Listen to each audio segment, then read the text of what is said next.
여러분 안녕하세요. 오늘도 반갑습니다.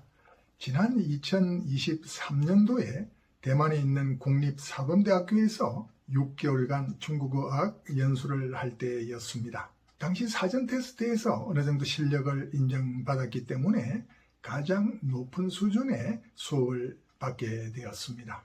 그런데 그 수업에 처음 들어가 보니까 예상과는 달리 유럽 또는 미국에서 온 학생들이 줄을 이루고 있었습니다.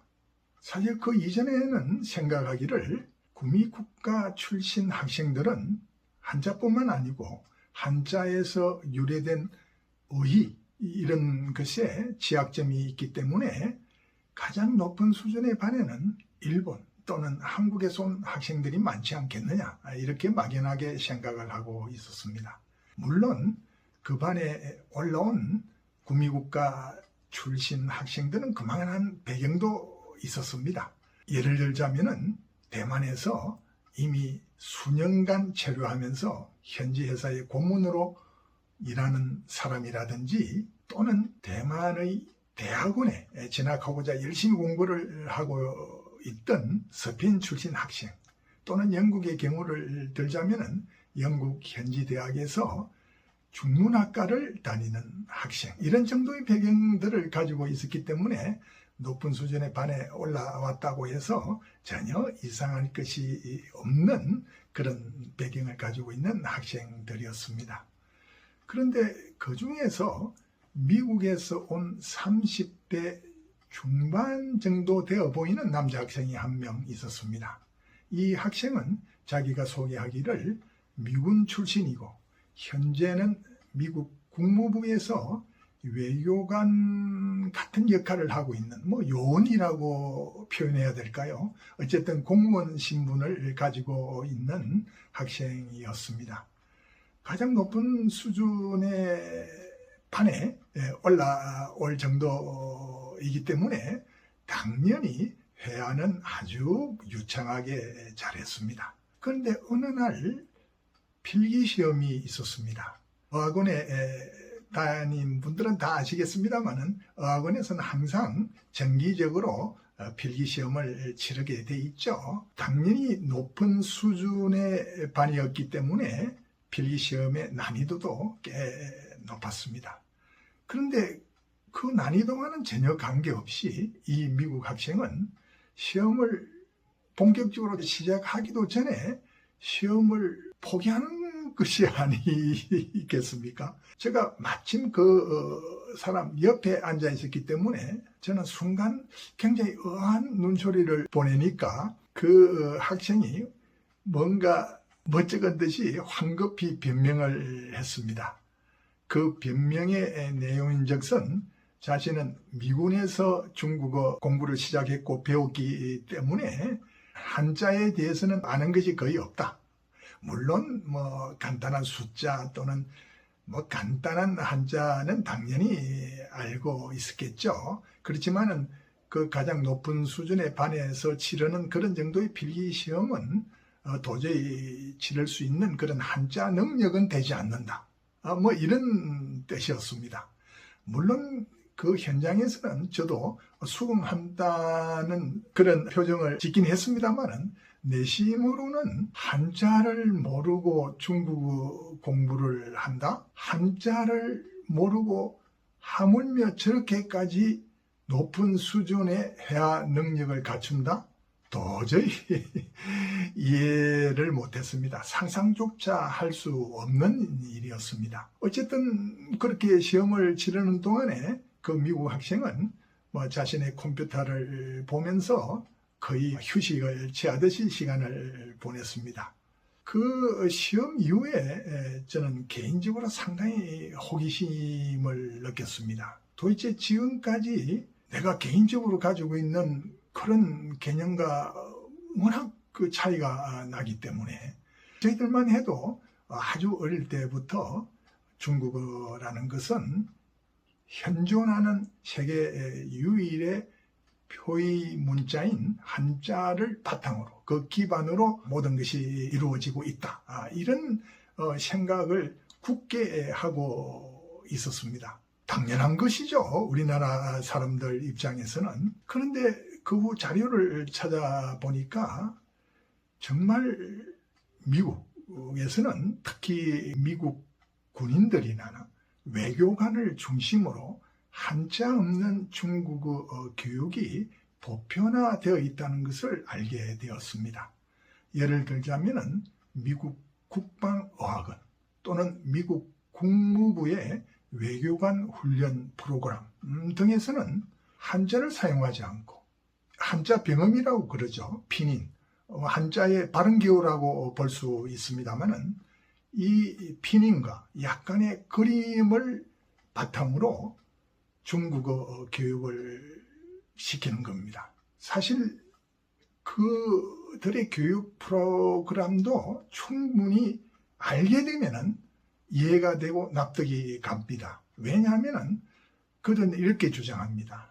우리가 외교관 또는 해외 파견 요원들을 중국어로 교육시키는 것은 중국에 가서 현지인들과 소통과 교류를 하라는 것이지 그 한자 실력을 가지고 HSK 이런 시험에 합격을 하라는 것도 아니고 또 중국에 가서 신문을 읽거나 복잡한 서류를 보고 일을 하라는 것이 아니라 이런 주장이죠. 그러니까 단기간에 오로지 pinyin, 발음 기호만 집중적으로 공부하고 어휘를 소리로만 외워서 공부를 하는 것이 사실 한자라는 것이 제대로 익히려면 엄청난 시간과 노력이 들지 않겠습니까?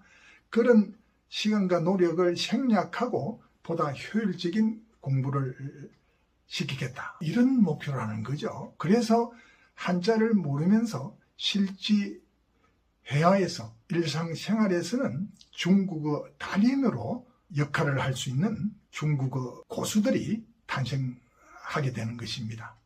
사실 예를 들었습니다마는 우리가 주위에서 보면은 이 외에도 유사한 예가 얼마든지 있습니다. 두 번째 예로는 중국에 파견된 외국 주재원들의 경우를 들면은 그 주재원들이 아들을 보통 국제학교에 보내지 않습니까? 그러면은 그 국제학교에서는 영어나 유럽 언어를 주로 배우면서 교육을 받게 됩니다. 그러면 중국어는 한자를 공부하는 것이 너무 시간이 걸리고 힘들기 때문에 한자 없이 그냥 회화로만 소통을 하게 되면은 물론 현지 생활에서도 주민들과 소통할 기회가 얼마든지 있는 것이죠.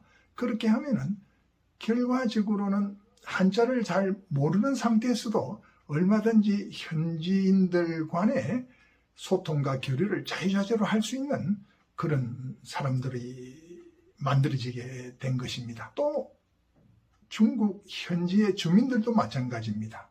예를 들자면은 옛날에 지금도 그런 사람들이 은근히 있겠습니다만은 옛날에 특히 농촌 지역에서 교육을 제대로 못 받았던 주민들 가운데서는 한자를 전혀 모르고도 중국어 자체는 유창하게 하는 사람들이 얼마든지 있었습니다. 우리나라에서도 사실 똑같은 현상이 있었습니다. 한글을 전혀 모르고도 우리말은 주위와 소통하는데 아무런 문제가 없는 사람들이 꽤 있었죠.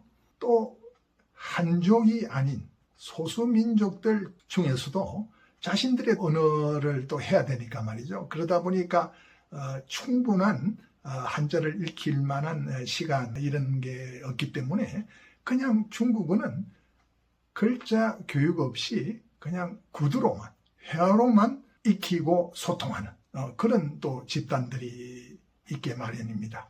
마지막으로 요즘 세대에서는 한자 교육을 학교로만 든다면은 얼마든지 할 수 있고 받을 수 있는 상황입니다만은 요즘 디지털 시대에 스마트 기기가 너무 발전하면서 발음기호, 즉 피닌만 입력을 하면은 얼마든지 어려운 한자가 바로 생성되어 나옵니다. 또 한자로 이루어진 복잡한 문장도 요즘은 웬만한 스마트폰을 갖다 대기만 하면은 웬만큼 또 번역이 돼서 나옵니다. 그런 입장에서 한정된 시간, 배울 거는 사실 너무 많죠. 세상에 알 것도 너무 많고 말이죠.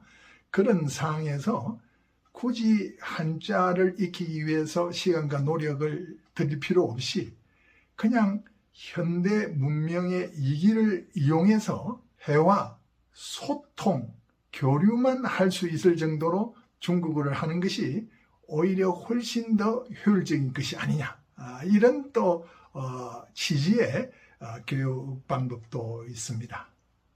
요약하자면은 아까 이야기 드린 첫 번째로 미군 또는 미국 외교관을 중심으로 한 그런 교육 방법. 두 번째는 중국에 있는 해외 주재원 자녀들이 지금 받고 있는 그런 교육 시스템. 세 번째는 중국의 소수민족 또는 농촌 출신 교육을 제대로 받지 못하는 그런 현지 주민들이 처한 상황.